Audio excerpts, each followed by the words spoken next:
you, I think a lot of the Black community views homosexuality, I think it's very unspoken. There are definitely whispers about certain people, but I don't think that it's a very open conversation. I feel like people don't openly identify that they're gay on this campus because they don't want to be looked at any differently.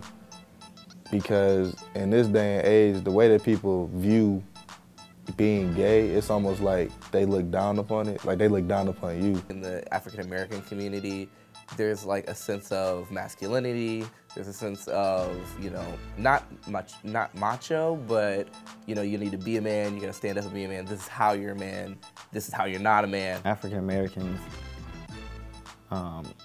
like they experience more homophobia. I think that plays into people's ideas of, oh, I can't, you know, really, you know, be out, you know, and be Black at the same time. Every time you find out somebody is gay, everybody just be like, oh, did you hear they gay? Like, oh my gosh.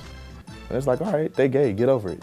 They're the same person yesterday that they was after you found out they was gay. Black families don't talk about homosexuality at all. It's not accepted. I know that it's very unacceptable in my family. I was homophobic because I didn't know any gay people. I think the way that people are socialized at home, they bring that same thing to the university.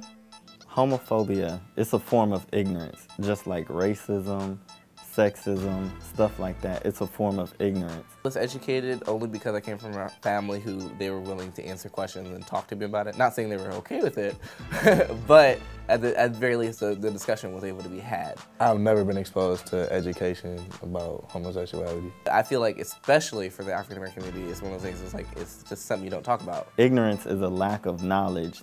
So the more you know about like homosexuals, I mean, you don't have to sit down and say, oh, yo, how do you have sex with another man? You don't got to do all that. The most education I've got is from conversations, just talking to people in the gay community. Just recognize that they're people too. I don't know, I'm just tired of the ignorance.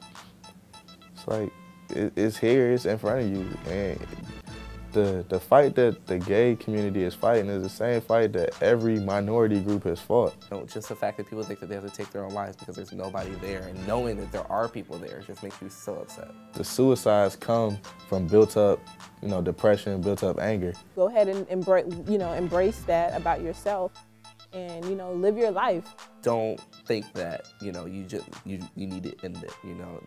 Realize that, you know, I know what you're going through, and there are other people out there who know what you're going through, and, you know, there's help. Something that can be done to make Blacks more comfortable with homosexuality, I think, is for more people to become involved in the organizations like LGBT. Well, the first way to break down homophobia is to break down the barriers, break down that awkwardness. Being willing to even, you know, have that conversation or just have that interaction, you know, per se, and not be afraid of what might happen. And people having the courage to say, you know what I'm saying, I'm gay, it's cool. And once people can say that, then the change will start to commence.